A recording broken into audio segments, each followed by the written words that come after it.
इस्लामाबाद में पीटीआई के खिलाफ पुरअमन इज्तिमा और अमन आमा बिल के तहत मुकदमे के इंदराज से मुतालिक पुलिस ने तैयार इस्तिगासा तब्दील करने का फैसला कर लिया। पुलिस ने इस्तिगासा में मरने वाले सियासी रहनुमा का नाम शामिल कर दिया था। मजीद जानते हैं डॉन न्यूज के नुमाइंदे शकील करार से। शकील, मजीद बताइएगा।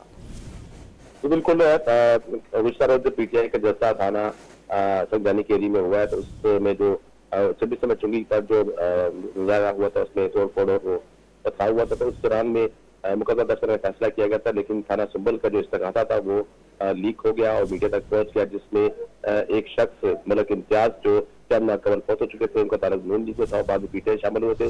उनका नाम भी शामिल करने पर जो है वो पुलिस को तनकीद का सामना करना पड़ा। इवन की उमर अयूब ने भी पुलिस पर जो है मलक इम्तियाज का नाम शामिल करने पर तनकीद की है, जिस पर पुलिस ने इस्तिगासा तब्दील करके मुकदमा दर्ज करने का फैसला किया है। अब मलक इम्तियाज का नाम जो है इस्तिगासे से निकाला जा रहा है।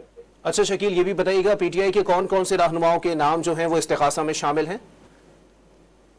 देखिए, इसमें तकरीबन जो है वो 20 से ज्यादा रहनुमा है जिनके नाम इस मुकदमे में शामिल किए जा रहे हैं। उन पर उनमें शामिल है ताजकुल है, आमर मुगल है, शरीन शाहीन है, उमर अयूब है और ताहिर है, राजा बशारत में जो है वो 28 रहनुमा है जिनके नाम इस इस्तिगासे में शामिल किए जा रहे हैं, जबकि 17 कारकुनों को गुज़श्ता रात मौके से गिरफ्तार भी किया था पुलिस ने।